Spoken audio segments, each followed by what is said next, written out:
Além da vida, um encontro semanal com a doutrina dos espíritos, codificada pelo ilustre pensador francês Allan Kardec. Um momento de meditação, um momento de reflexão, um momento de luz.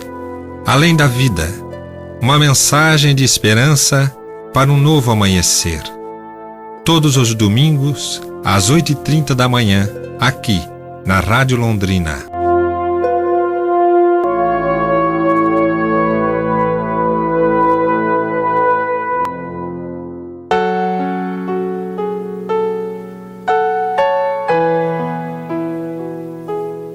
Bom dia, ouvintes da Rádio Londrina, do programa Além da Vida.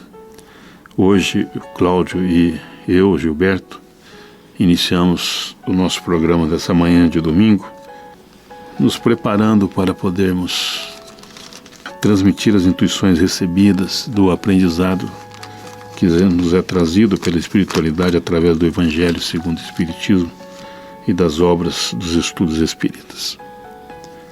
Agradecemos a Deus pela oportunidade deste momento, a Jesus pela tremenda força que tem trazido a todos nós, nos fortalecendo o entendimento e a compreensão. Iniciamos o nosso programa chamando a mensagem do Momento Espírita. Perseverança.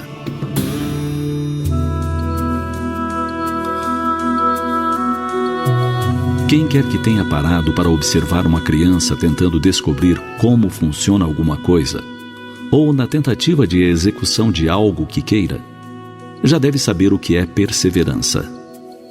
Perseverança é essa virtude que leva à perfeição.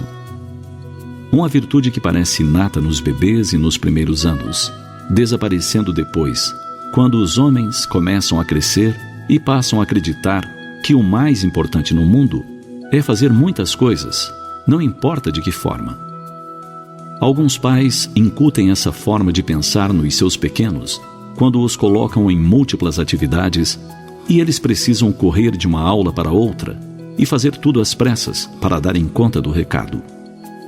Possivelmente, seja este um dos motivos pelo qual muitos desistem a meio caminho quando desejam fazer alguma coisa. É comum ouvir-se as pessoas falarem de seus projetos abandonados porque dificuldades apareceram. Abandona-se aquele e se opta por algo mais fácil, menos trabalhoso e cujo resultado seja quase imediato. Isso nos recorda de uma experiência comovente de um artista japonês. Ele se chamava Hokusai e suas pinturas eram muito cobiçadas pela realeza. Um dia, um nobre o visitou e encomendou uma pintura de seu precioso pássaro. Ele deixou o pássaro com Hokusai e o artista disse ao nobre para que retornasse uma semana depois.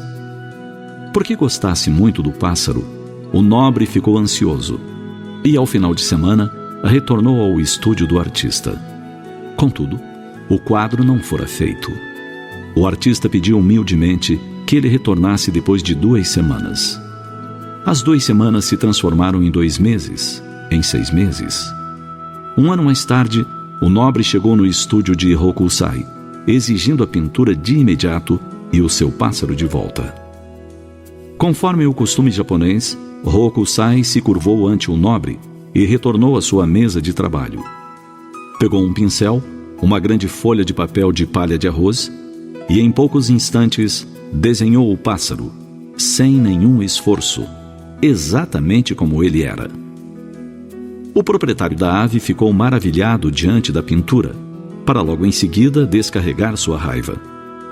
Por que você me fez esperar 1 ano se podia ter aprontado a pintura em tão pouco tempo? O senhor não entendeu? Disse com voz macia o artista. E convidou o nobre a entrar em um cômodo, onde as paredes estavam cobertas de pinturas do mesmo pássaro. Nenhuma delas, no entanto, expressava a graça e a beleza do último trabalho. Ele treinara durante 1 ano e o seu esforço estava recompensado. Ele criara uma obra de arte.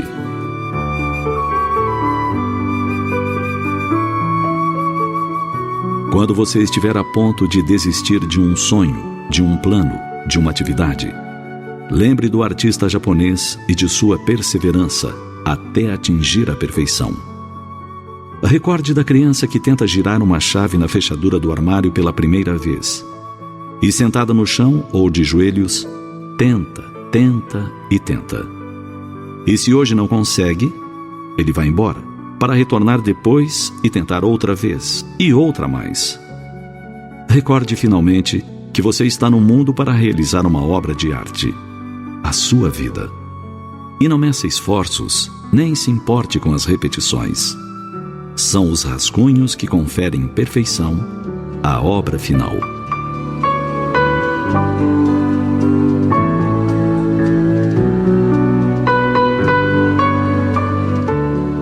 Acesse o site www.momento.com.br e cadastre-se para receber em seu e-mail mensagens selecionadas do Momento Espírita.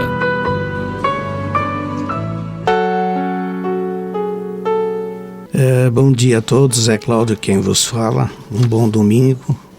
Um abraço fraterno a todos os ouvintes da Rádio Londrina. Hoje o tema da manhã é perseverança igual esperança. Aparentemente são duas palavrinhas extremamente simples, mas muito difícil de a gente pôr em prática. Qualquer coisa que atrapalhe o nosso caminho, a perseverança vai embora. E qualquer coisa que possa nos machucar, a esperança também vai embora. Então, o tema da manhã, aparentemente simples, mas porém muito profundo para a gente repensar. E nós vamos começar com a leitura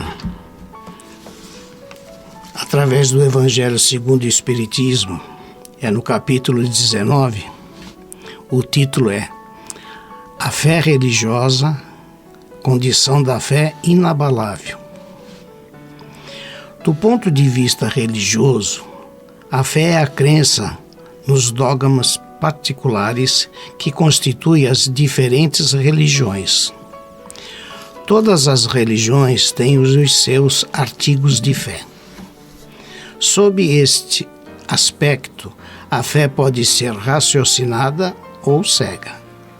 A fé cega, não examinando nada, aceita sem controle o falso como o verdadeiro e se choca a cada passo contra a evidência e a razão.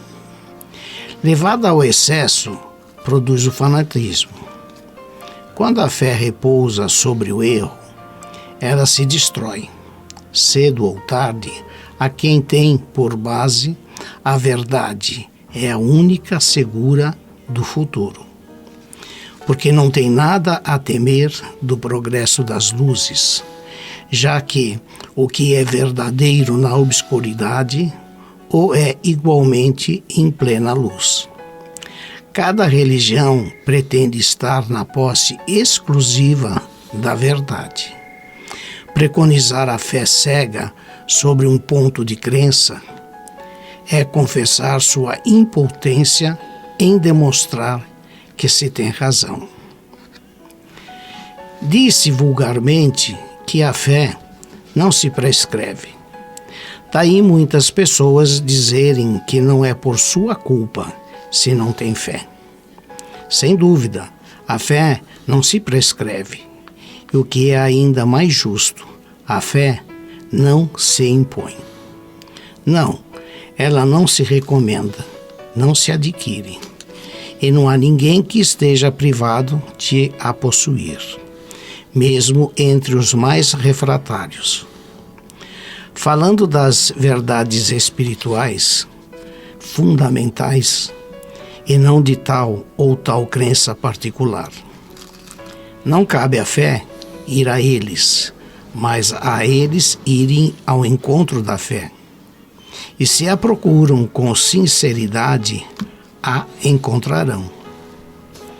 Tende, pois, por certo que aqueles que dizem não queríamos nada melhor do que crer, mas não podemos, ou dizem dos lábios e não do coração, porque em dizendo isso tampam os ouvidos.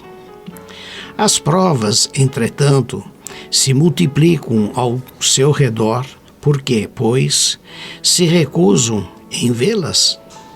Nuns é negligência, em outros, medo de serem forçados a mudar seus hábitos. Na maioria, é o orgulho que recusa reconhecer uma potência superior, porque lhe seria preciso se inclinarem diante dela. Em certas pessoas, a fé parece de alguma sorte inata. Uma centelha basta para a desenvolver.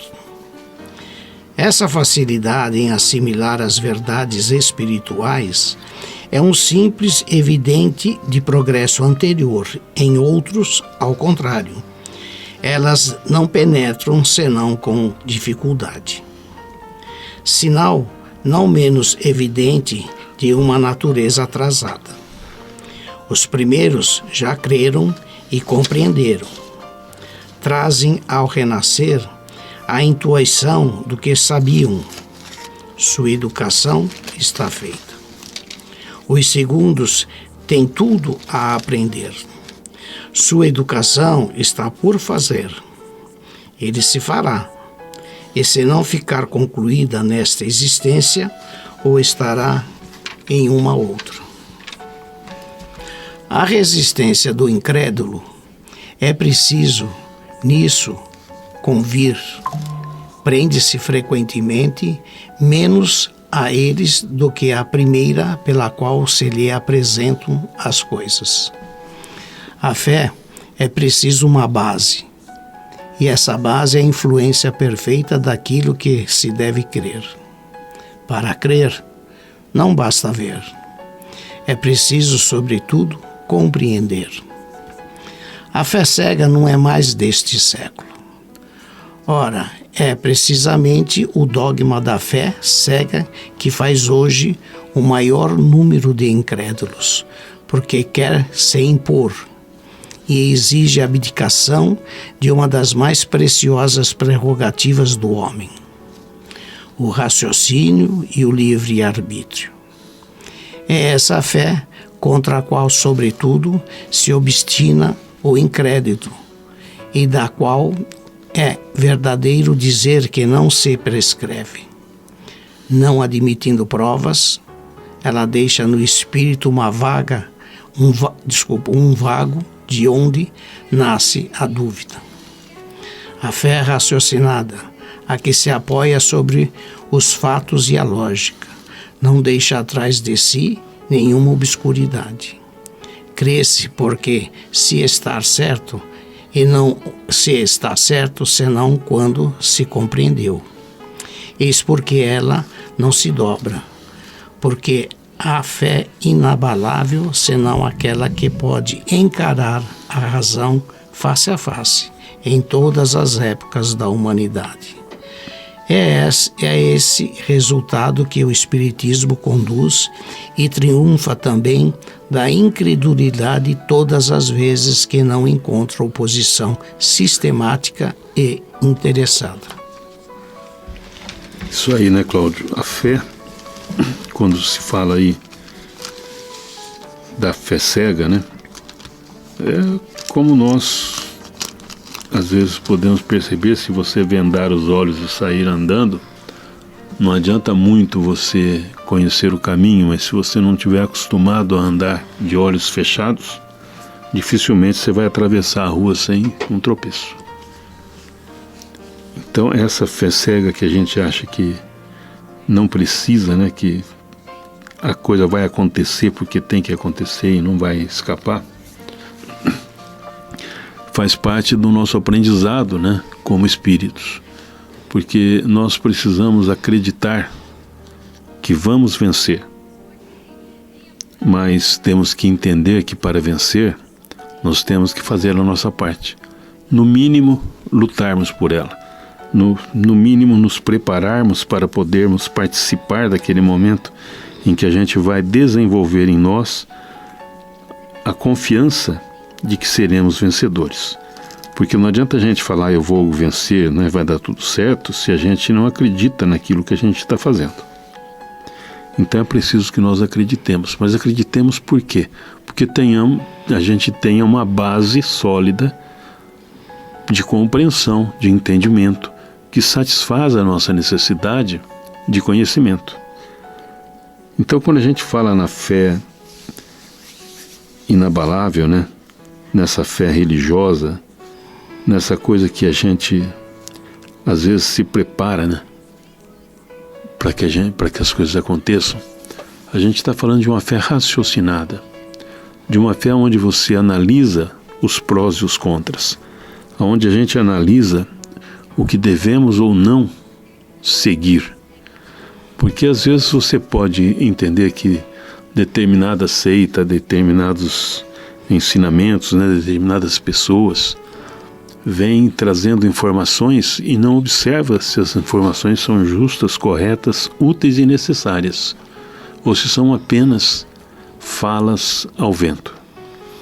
E nós precisamos aprender a fazer de nós espíritos melhores, de fazer de nós espíritos capazes de acreditarmos que nós seremos sempre o representante de Deus na nossa comunidade. Isso todos nós. Não tem aquele melhor que o outro. Todos nós temos as mesmas oportunidades. Todos nós temos os mesmos possibilidades de nos modificarmos, de nos melhorarmos. Nós estamos agora aí, a doutrina espírita, né, nos fala da mudança do planeta que vai mudar de um mundo de provas e expiações para um mundo de regeneração. O mundo de regeneração é o que é um mundo de recuperação, onde as coisas já estão melhoradas, já não acontecem tantos os problemas como acontecem hoje. Mas que para isso acontecer, nós temos que fazer a nossa parte. Nós temos que nos modificarmos, nos prepararmos, nos transformarmos. E à medida que eu me transformar e começar então a ter o entendimento da necessidade de mudança, eu vou começar a transmitir ao meu próximo essa energia positiva e equilibradora e construtora. Uma energia capaz de modificar sentimentos, pensamentos, atos e atitudes. É isso que Jesus nos pede que nós façamos. É isso que a doutrina vem falando, que a gente tem que manter em nós nesse aprendizado constante. E essa transformação. Porque se eu não me transformar em alguém um pouco melhor, dificilmente as coisas vão mudar à minha volta. E se eu continuo no mesmo pensamento, na mesma coisa do antigamente, daquela coisa eu acredito porque acredito que tem que acreditar, não vai resolver muito. Porque eu vou ser temeroso de Deus, né? Eu vou ter um medo tremendo de Deus. Mas não vou temer a Deus, assim, acreditar que Deus é Pai, que Deus é bondade, que Deus é amor. Mas não vou acreditar que Deus é aquele elemento de uma energia punitiva, né? De uma energia dura. E não vou conseguir, às vezes, aprender e compreender que Deus é a capacidade de transformação. Que Deus é aquele ser que nos ajuda a nos modificarmos. E à medida que eu começar a entender isso e pôr em prática essa mudança, eu vou começar a ajudar o meu próximo a se melhorar. E da mesma forma em que o meu próximo começar também o trabalho da compreensão, do entendimento, através da fé raciocinada, e a fé raciocinada é o quê? É de você pensar sobre o que está fazendo, sobre o que você está recebendo, se o que você está recebendo é necessário, é puro, é justo, é correto. Porque às vezes a gente recebe informações que não condizem com a verdade, que não condizem com a necessidade, que não condizem com a realidade que a gente está vivendo. E a gente precisa então entender esse mecanismo, entender como que Deus chega até nós. Não é eu falar, vou bater no peito 3 vezes de Jesus e Deus vai me transformar. Não, o que vai me transformar é a minha capacidade de aceitação e de transformação e modificação.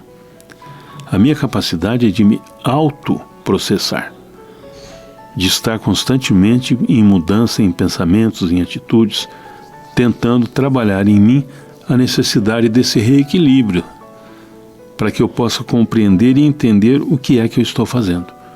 Aí a gente começa a raciocinar. E nesse momento em que a gente começa a raciocinar, a gente começa então a entender um pouco mais a bondade de Deus. Porque Deus, ele não é simplesmente bom, nem bonzinho. Deus é extremamente justo. Ele dá a mesma oportunidade ao alto, ao baixo, ao gordo, ao magro, ao negro, ao branco, ao feio e ao bonito. E dá a mesma oportunidade a nós, espíritos bons, e aos espíritos em descaminho, para que todos nós possamos aprendermos a caminhar, para que todos nós possamos aprendermos a nos modificarmos, a nos transformarmos. É esse raciocínio lógico que a gente tem que seguir, que faz com que a gente confie mais em Deus, porque nós vamos entendendo as transformações que Deus permite que nós tenhamos.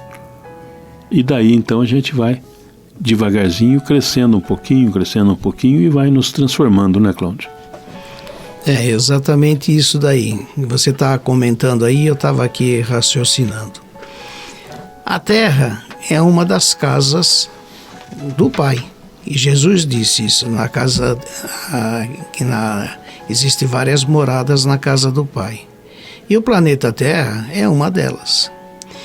E eu, tendo esse conhecimento e tendo fé e esperança, eu tenho que perseverar, como diz o tema da manhã, perseverar nesse caminho. Eu tenho que melhorar a cada encarnação, né? Que depois eu volto para a espiritualidade, tento estudar, melhorar para merecer voltar ao planeta Terra.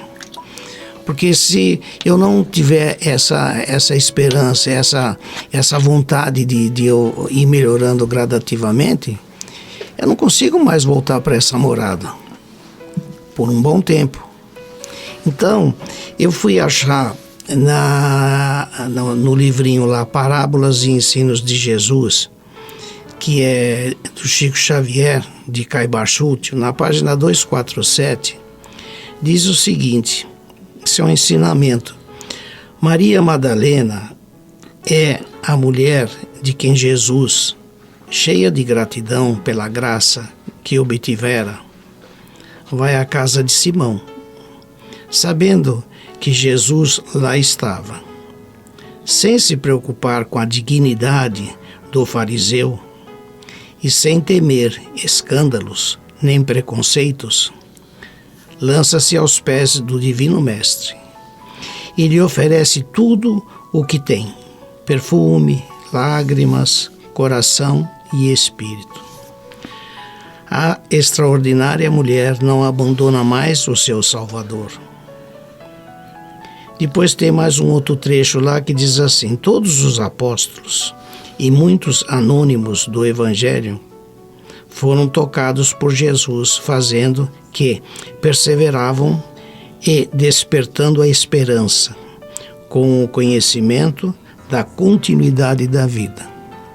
Isso é um chamamento para que a gente tenha conosco a perseverança e ao mesmo tempo a esperança. Porque ainda a gente é muito falho quando se diz de perseverar. A gente persevera quando a gente está muito bem, em condições que seja satisfatório para a gente. Um certo egoísmo da parte da gente. E esse sentimento de perseverar, ele está nas coisas simples, né? Perseverar de ser dentro de uma família, desde o nosso nascimento, um bom filho, um bom irmão, um bom sobrinho dentro dessa família. A gente tem que perseverar nesse caminho, no caminho do bem, de respeitar aqueles que têm mais conhecimentos conosco. Então não é fácil, porque qualquer atropelo que a família tem, a gente perde totalmente isso daí. Não vale a pena, não vou por esse caminho. E a gente tem que perseverar como Madalena. Ela sabia das dificuldades que ela tinha. Mas quando ela conheceu Jesus, ela viu que o caminho dela não era aquele lá, né? E seguiu ele. E a gente tem que fazer isso daqui, né? esse momento de a gente ter essa reflexão e aí sim perseverar nesse caminho, procurando, não vamos voltar daqui como santo, mas voltar numa condição melhor do que aquelas que quando nós chegamos aqui, né? Com o conhecimento do próprio Evangelho, né? Ele vai direcionando a vida da gente, porque a palavrinha perseverança lá no dicionário, ele diz o seguinte: a atitude de quem se esforça constantemente apesar do fracasso. Não desista nunca, ser fiel naquilo que faz. Exatamente é o tema da nossa manhã. É o caminho que a gente tem que seguir, né? E a gente vê, às vezes, a pessoa muito desanimada, não vale mais a pena esse momento que nós estamos vivenciando. Hoje mesmo, das pessoas que eu conheço fala, não acredito mais nada. Esse desânimo que está o nosso país, com tanta coisa errada que tem. Qualquer pessoa que você fala que não tem um mínimo de fé, fala, não vale a pena, eu já não acredito mais nada, todo mundo sabe, todo mundo é igual, mas a gente não tem que pensar nisso, porque quem está no leme aqui do planeta Terra é Jesus, e não vai perdurar o que é maldade, tudo tem um tempo. Nós estamos entrando, como o próprio Gilberto mencionou, nós estamos no momento de regeneração, né? A doutrina espírita fala que ao redor de 2057 já a Terra estará no momento da regeneração, quer dizer, começando o problema da generação. E hoje como é que a gente sabe que a Terra está evoluindo? Se a gente observar os nossos entes queridos, né? Eu que vou ter agora o 4º neto. É uma geração totalmente diferente da minha, do meu pai, do meu avô. Você vê a capacidade de raciocínio que essas criaturas estão tendo. O raciocínio rápido. Hoje você observa crianças lá através do YouTube, 2 aninhos tocando piano. Então, está vindo uma geração que a própria doutrina diz é uma equipe que está retornando à Terra num sentimento de moralidade muito alta. É o que está faltando agora. A imoralidade, ela é muito alta. Então, essa imoralidade, até chegar lá, a grande maioria de nós, de civilização, metade já retornou para a espiritualidade. E esses é que vão fazer a regeneração da Terra, preparando para que num determinado momento a gente volte para cá, sendo merecedor, né? Então, a perseverança está nisso. Não importa a tua religião, né? Você tendo fé, como o Gilberto mencionou aqui, a gente consegue, né? Seguir aqueles princípios de religiosidade, de respeito, de trabalho. Hoje a pessoa desiste assim, vai arrumar um trabalho, não é isso que eu quero. Fica um mês sem nada e não tem como se sustentar. Não consegui. A pessoa não persevera em nada. Ele quer ganhar, mas o trabalho, perseverar nele, melhorar o seu conhecimento, são poucas criaturas. A gente vê muita juventude aqui mesmo na nossa cidade aqui de Londrina, jovens já de seus 20 e poucos anos, pedindo donativo na porta de mercado. E não estão maltrapilhos, não, estão até bem vestidos. Então, há um desânimo muito grande. E é um momento, assim, de reflexão de todo o ser humano, de o que eu vim aqui fazer. Esse é o tipo de vida que eu tenho que levar? Foi para isso que eu nasci? A gente tem que começar a pensar a responsabilidade que a gente tem como espíritos imortais que nós somos. Então, Cláudio, a gente tá aí, né? Tentando aprender alguma coisinha, tentando fazer alguma coisa. Você estava falando do tempo, né? Da parte temporal da família, da vida. Eu estava lembrando aqui, né? De a gente, quando criança, os nossos pais eram nossos heróis, né? A mamãe era a sabichona da história, o papai era o cara mais sabido que tinha, era o meu herói. E aí, quando a gente vai crescendo um pouco, se tornando adolescente, a gente começa a ficar mais intolerante para com os pais. Quando ficamos jovens, nós às vezes achamos que os nossos pais não têm grande sabedoria, que nós sabemos muito mais que eles. Quando a gente está terminando faculdade, né, iniciando o processo da vida propriamente dita em termos de vivências profissionais, e a gente começa a ver os nossos pais, às vezes como eles funcionam, como que eles eram, como que fazia, a gente acaba achando que eles trabalhavam errado.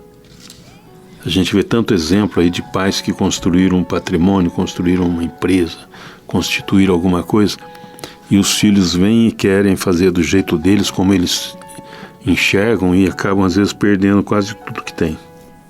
Alguns conseguem sucesso, mas a grande maioria não. E a gente então fica meio descrente assim da vida, das coisas.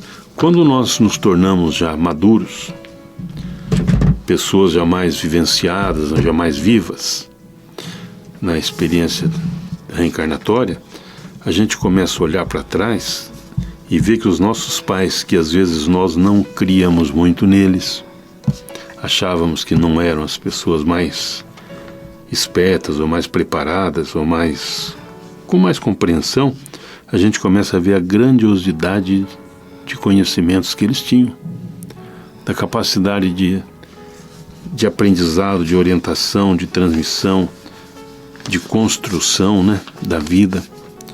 E aí nós voltamos à nossa quase infância, nós começamos a ter os nossos pais como heróis, com uma outra visão, não com aquela visão de admiração que a gente tinha quando criança, ou pela nossa ignorância ainda, né, inicial, mas agora pelo conhecimento da sabedoria.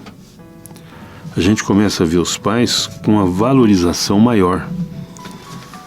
Ver que eles sofreram, que eles lutaram, que eles trabalharam, que eles fizeram, construíram ou não construíram, perderam, ganharam, mas que tinham um conhecimento e uma vivência, né, uma sabedoria muito grande. É isso que a gente chama, né, que Jesus chama, né, da fé raciocinada, que Kardec nos fala. Você vai vendo, vai analisando, vai compreendendo, vai entendendo e vai acreditando porque você compreendeu, porque você assimilou.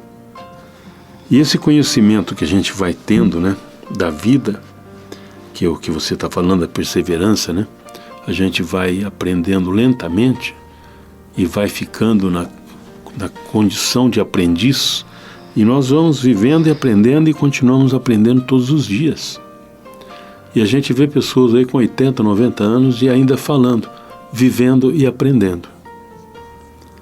Principalmente na área quando se fala da espiritualidade, onde a gente não tem muito domínio, onde a gente não tem muito controle das coisas, onde nós somos às vezes até mais controlados do que controladores, mas a gente vai vendo a grandiosidade que é o ensino de Deus Pai, né? O que é o ensino que Jesus nos trouxe, o que é a compreensão e o entendimento, a assimilação, a construção que a gente faz dentro de nós mesmos. Então essa perseverança no bem, né? Porque você também pode perseverar no mal, mas nós estamos falando do bem, da construção do novo ser, de um mundo de regeneração que está aí chegando. Estamos às portas do mundo de regeneração e estamos às portas de um aprendizado. Você citou agora há pouco um exemplo, né, da criança de 2 anos que a gente vê aí na internet tocando piano, né? Evidentemente que a gente começa a raciocinar sobre aquilo ali, você vê que não pode ser uma criança de 2 anos que está ali. Ali está um espírito milenar, com uma cultura fabulosa de conhecimentos, embora esteja com a memória meio apagada, né, naquele momento, mas ele tem uma cultura já adquirida. e que vai aprendendo, vai para o plano espiritual, aprende um pouco, volta aqui para o plano material, aprende mais um pouco, e nesse sistema de vai e volta a gente vai acumulando conhecimento, a gente vai crescendo um pouquinho, a gente vai construindo as coisas à nossa volta, vamos nos transformando em seres aprendizes com inteligência comprovada, com capacidade de desenvolvimento, de construção, de renovação. E aí nós vamos para o mundo, né, de regeneração que está aí, próximo a chegar. E mesmo dentro do meio espírita, às vezes a gente conversa com algumas pessoas que não compreenderam ainda, que não entenderam ainda o que é um mundo de regeneração, ou o que é um ser regenerado. Que a gente fala tanto de regeneração, mas quando a gente fala em regeneração, a gente pensa nos que estão nas cadeias, os presos, os tidos como bandidos, né? As pessoas, às vezes, de má índole. E a gente só pensa nesse aspecto. Mas nós temos que pensar no aspecto de um mundo melhorado, do mundo onde as doenças são praticamente eliminadas, onde as raivas, os ódios, as invejas são reduzidos, onde o ser é mais feliz, é mais alegre, ele é mais compreensivo, com entendimento maior, com a capacidade de aceitação maior, porque a grande dificuldade nossa como seres é aceitarmos as nossas condições de vida, é compreendermos por que nós passamos por dificuldades, passamos por isso, por aquilo, a forma como a gente vem conduzindo a nossa vida. E aí nós precisamos perseverar no bem, perseverar no aprendizado, fazendo com que nós sejamos seres mais esclarecidos, porque nós nascemos simples e ignorantes e devemos um dia desencarnarmos simples, mas com conhecimento, simples, mas com sentimentos renovados, melhorados. A gente veio para cá para nos modificarmos, para nos melhorarmos. É isso que a doutrina pede que nós façamos. É isso que faz com que a gente vá para um mundo de regeneração há bem pouco tempo da gente. Talvez nós não alcancemos essa época, né? Que está aí ainda mais 20, 30 anos, 40 anos para frente para começar uma fase melhor. Mas pode ser que, de repente, não fica para semente, né? Mas fica para o preparo do solo, né, Clóvis? É isso mesmo. E fazendo só uma comparação, que acho que para muitas pessoas que estão nos ouvindo, para também fazer uma reflexão. Hoje eu vejo uma juventude muito desanimada, um grupo que não dá nada certo, não tem vontade de fazer nada, não se esforça para nada. Tem uns que não, que já vem com dom. Eu vou ser médico e segue a carreira, eu vou ser advogado, ele segue a carreira dele, né? Mas a maioria da civilização vem para trabalhar, ou como pedreiro, ou como carpinteiro, seja lá o que for a atividade. E a gente tem que perseverar naquilo que vai nos apresentando. E a gente vê um desânimo muito grande. O meu sonho de garoto, eu morava ao lado de aquele armazém de secos e molhado. Eu olhava lá o seu Arthur, que era o proprietário, e falava, um dia eu quero ser dono de mercado. Hoje a gente chama de mercadinho, né? Que vende essas coisas. Era meu sonho. Mas a gente tinha que ajudar a família. Não adiantava eu viver de sonho. Tinha que ajudar a família. E eu comecei com 13 anos como office boy. Nessa mesma empresa eu cheguei a contador e procurador dela, com 27 anos. Aí estava com a vida organizada, de repente saí de São Paulo, vim parar no Paraná. Para assumir um segmento que eu já trabalhava, mas que eu tinha que montar. E eu nunca tinha tido essa experiência, né, de organização. Eu tinha do trabalho em si. E eu consegui perseverar nisso daí durante 8 anos. Fiquei com um grupo de 20 pessoas. Depois resolvi sair e fui administrar um empreendimento de 164 apartamentos. Nunca tinha feito aquilo lá. E fiquei lá 10 anos. Eu vejo hoje um pessoal muito acomodado, sem muita vontade, desanimado. A gente tem que começar com alguma coisa. Ontem lá no prédio vi um exemplo que eu parabenizei o garoto. Ele devia ter uns 16, 17 anos. Eu achava que não podia ter aprendiz. Mas ele trabalha naqueles elevadores OTS. Estava lá ajudando o responsável a instalação de lâmpada no elevador. E eu perguntei, você tá... Ele falou, eu sou aprendiz, todo feliz da vida por estar trabalhando. Eu acho que a gente tem que começar a perseverar. E a gente vê muitas pessoas que não têm ânimo para absolutamente nada, sabe? Só tem esperança que vai acontecer, que vai abrir a porta, mas ele não procura essa porta. E parece que deixa ela sempre fechada, né? E nada dá certo realmente, né? Tem um texto aqui que eu peguei, que eu acho que também é importante a gente analisar assim. Ele é bem curtinho. Ele está naquela Fonte Viva do Francisco Xavier, pelo Emmanuel. Diz o seguinte, a exemplo do Cristo.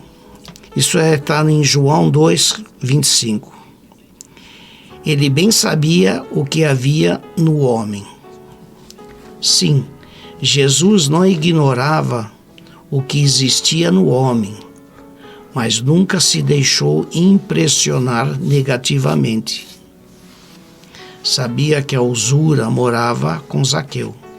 Contudo, trouxe-o da sovinice para a benemerência. Não desconhecia que Madalena era possuída pelos gênios do mal. Entretanto, renovou-a para o amor puro. Reconheceu a vaidade intelectual de Nicodemos, mas deu-lhes novas concepções da grandeza e da excelsitude da vida. Identificou a fraqueza de Simão Pedro. Todavia, pouco a pouco, instala no coração do discípulo a fortaleza espiritual que faria dele o sustentáculo do cristianismo nascente. Vê as dúvidas de Tomé sem desampará-lo. Conhece a sombra que habita em Judas sem negar-lhe o culto da afeição. Jesus preocupou-se, acima de tudo, em proporcionar a cada alma uma visão mais ampla da vida e enquinhoar cada espírito com eficientes recursos de renovação para o bem. Não condenes, pois, o próximo, porque nele observe-se a inferioridade e a imperfeição. A exemplo do Cristo, ajuda quanto possas. O amigo divino sabe o que existe em nós. Ele não desconhece a nossa pesada e escura bagagem do pretérito, nas dificuldades do nosso presente. Rechaçado de excitações e de erros, mas nem por isso deixa de estender-nos amorosamente as mãos. Exatamente isso que a gente tem que começar a se preocupar. Existe a figura que nós devemos seguir, que é Jesus. E Ele estará sempre do nosso lado. Nós que costumamos nos afastar dele. Então está na hora dessas pessoas que estão afastadas de Jesus começar a repensar a sua vida e perseverar. Não importa qual atividade que você vai fazer, desde que seja lícita, não das coisas ilícitas, daquelas que são corretas da gente seguir. E aí a porta vai se abrindo para todos nós. A gente está falando naquela hora sobre a nossa forma de ver os pais, né? De quando criança, quando jovem, quando adolescente, quando jovem, quando adulto.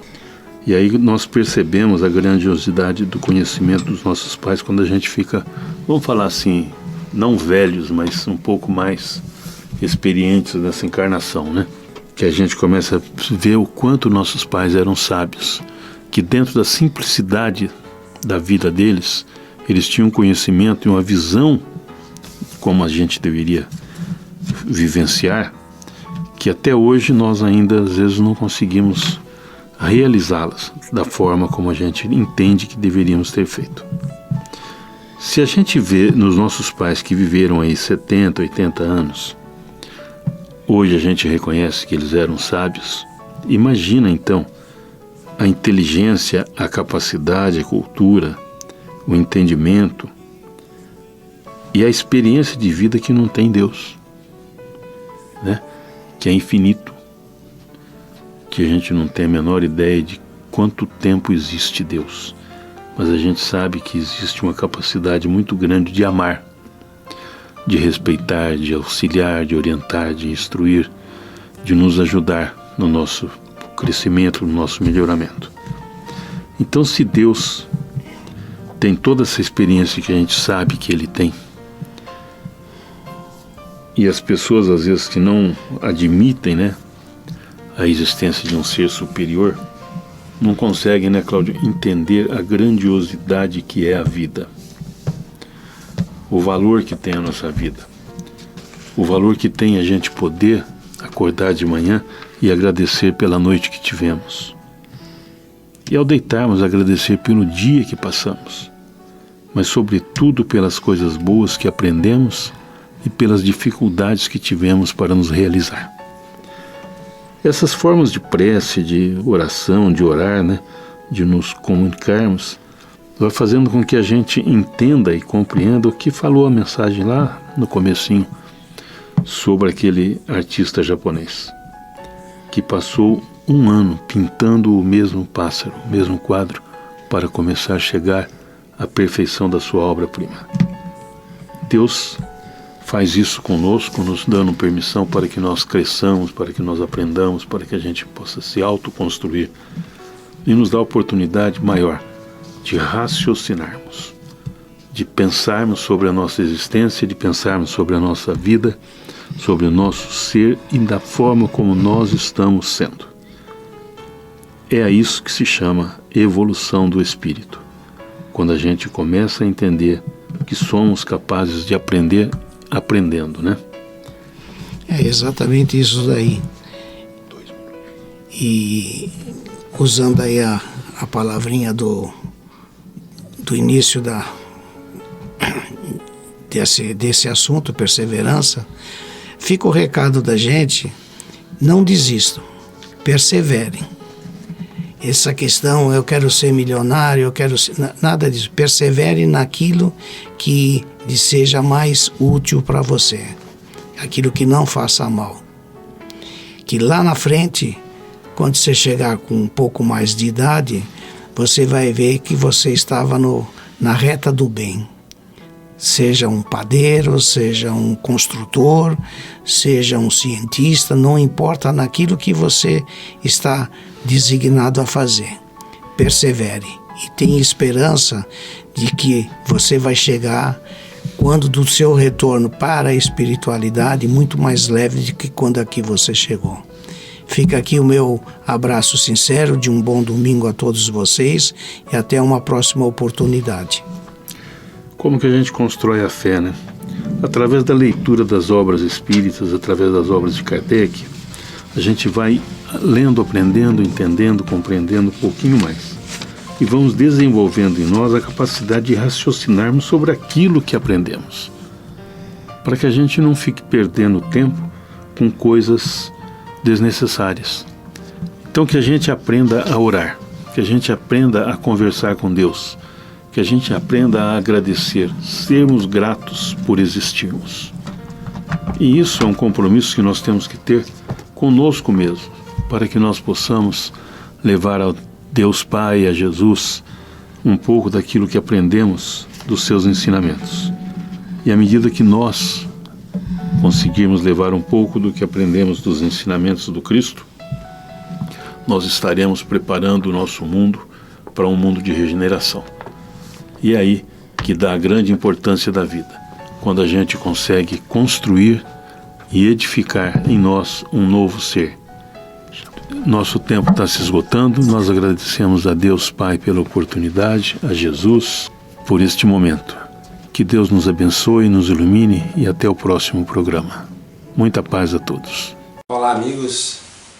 Vamos falar hoje sobre o hábito de orar. O hábito de orar foi a primeira dificuldade que eu encontrei na minha vida. Quando eu entrei, eu e minha esposa, adentramos a casa espírita a primeira vez para assistirmos a primeira palestra da nossa vida. Enquanto o orador falava, o nosso dirigente lá da casa espírita, o seu Hugo, nosso paizinho, ele tinha o hábito de registrar alguns recados para as pessoas presentes, que eram trazidos esses recados pela espiritualidade amiga com quem ele tinha facilidade de sintonia. E ele não me conhecia, havia me conhecido no dia anterior, na véspera. Depois do trabalho, da palestra, dos passes, ele me chamou dizendo que eu havia recebido uma mensagem, ele havia recebido uma mensagem para mim, de um espírito jovem, dizendo se chamar Ivan de Albuquerque, dizendo que fazia parte de um grupo de entidades, de amigos da espiritualidade que estariam me ajudando, mas que eles precisavam que eu criasse o hábito da prece, que eu deveria orar todos os dias a Deus, a Jesus, pensando nos amigos da espiritualidade para que eles pudessem me ajudar. Só mais tarde, estudando a doutrina dos espíritos, que eu vim compreender que a gente precisa realmente criar uma sintonia com os espíritos superiores, que muitas vezes eles querem nos ajudar, mas não encontram acesso em nosso espírito, que nós estamos muito voltados para as coisas do mundo material. Então, daquele dia em diante, eu comecei o exercício da oração. Então, todos os dias eu passei a acordar um pouquinho mais cedo para poder sentar-me diante da escrivaninha, abrir uma mensagem de um Evangelho segundo o Espiritismo, fazer uma leitura e uma prece. Mas logo percebi que por não ter o hábito da oração, eu não conseguia me concentrar. Sempre foi muito difícil para mim. Eu começava a ler a mensagem e a minha mente já estava voltada para as questões do cotidiano, para o meu trabalho, para os pacientes meus que estavam internados, para as tarefas do dia, para as contas a pagar. Mas olha, os dias foram passando, os meses foram passando e eu não conseguia. Eu fazia a prece sem nenhuma conotação de elevação mental. Era como se eu, mesmo que eu usasse palavras diferentes, que não fossem repetidas, mas não deixavam de ser palavras que não saíam do meu espírito, do meu coração, saíam do meu raciocínio. E eu sentia que eu não mudava a minha frequência mental. E eu fui me desestimulando, 1 ano, 2 anos, todos os dias tentando orar. E é aquela brincadeira que a gente faz no meio espírita, parece que a prece não sai da cabeça, a gente brinca. E era assim que eu me sentia. Até que um dia aconteceu um fato muito curioso na minha vida. Nós estávamos acompanhando um orador espírita muito querido, Jerônimo Mendonça, da cidade de Tuiutaba, por várias cidades da região. E quando chegava às 6 horas da tarde, ele parava as atividades, ele sempre numa cama, ele era tetraplégico, era cego, e era um grande trabalhador da doutrina. Ele pedia que se suspendesse as atividades e que fizéssemos uma prece, para se preparar para as tarefas da noite, que era quando ele fazia as palestras. Só que antes da prece, ele pedia para alguém ler um trecho da vida de Chico Xavier. Eu achei aquilo muito curioso, eu nunca tinha visto alguém com esse tipo de comportamento, com esse tipo de atividade, pegar uma vida do Chico, né, para ser lida. Mas ele pediu, ele cego, né, ele pediu a Luísa, que era uma senhora que eu acompanhava, que cuidava dele, Luísa, abre uma página da vida de Chico. E ela foi, pegou um livro que eles tinham trazido em viagem, um livro da União Espírita Mineira chamado Mandato de Amor. Ela abriu o livro assim, quase ao acaso, e começou a ler uma história da vida de Chico. E começou a ler a história, me lembro até hoje, era a história do charretão.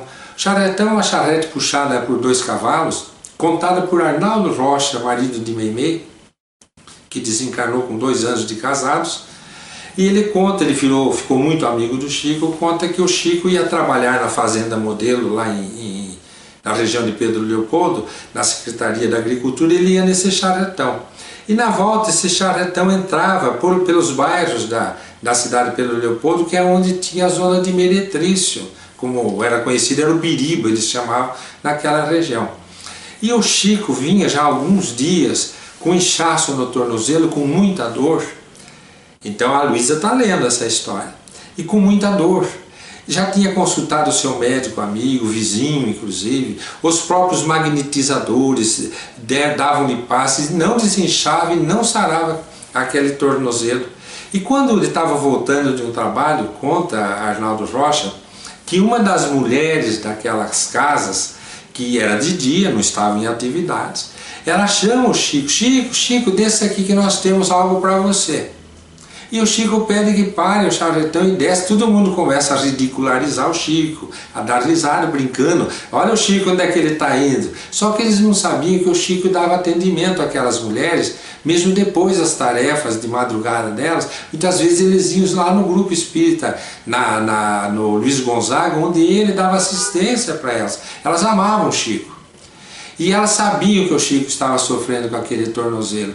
Quando o Chico desce, manquitolando, contra Arnaldo Rocha, ele é levado por elas, se juntam mais uma, duas e levam até dentro da casa de uma delas, colocam o Chico numa cadeira, pedem licença com muita humildade, tiram seus sapatos, suas meias, colocam uma bacia com água, pegam um raminho de uma plantinha qualquer e começam a cantarolar, batendo na água e batendo no tornozelo do Chico. No outro dia o Chico não tinha mais nada, estava tudo desinchado. E ele conta essa história muito emocionado, dizendo assim: ó, ninguém viu, mas à medida que elas cantarolavam, oravam e faziam aquele ritualzinho delas, a água foi ficando escura e aquela doença que estava no meu tornozelo foi saindo para a água. E por isso eu estou curado. Elas me curaram, quer dizer, elas foram médium de cura. Ali para o Chico eu já comentei essa história quando eu falei de curas, eu acredito que aqui numa das gravações. Mas agora eu estou falando da prece. Por quê? Porque quando a Luísa leu aquela história, quando ela terminou de ler, todos nós estávamos com os pensamentos elevados, ouvindo aquela história tão gratificante. E aí o Jerônimo fala assim: alguém pode fazer a prece? E eu senti que eu poderia fazer a prece naquela hora, diferente daquelas que eu tentava todos os dias há mais de um ano. Então eu comecei a fazer uma prece tão diferente, porque ela saía com a mesma espontaneidade do meu cérebro, mas vinha do meu coração. E eu falei com Jesus, e eu falei com os espíritos amigos, eu pensei em Deus com tanta gratidão e terminei a prece.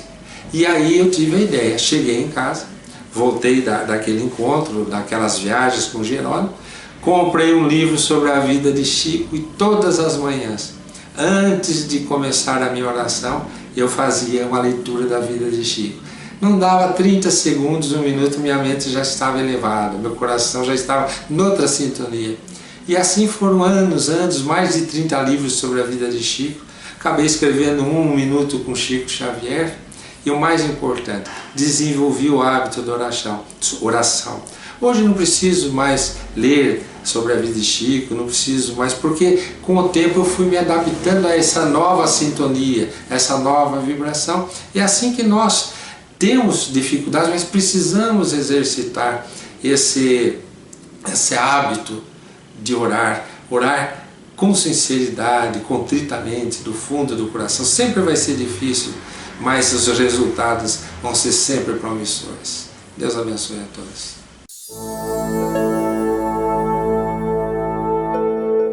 Além da Vida, um encontro semanal com a doutrina dos espíritos, codificada pelo ilustre pensador francês Allan Kardec. Um momento de meditação, um momento de reflexão, um momento de luz. Além da Vida, uma mensagem de esperança para um novo amanhecer. Todos os domingos, às 8h30 da manhã, aqui, na Rádio Londrina.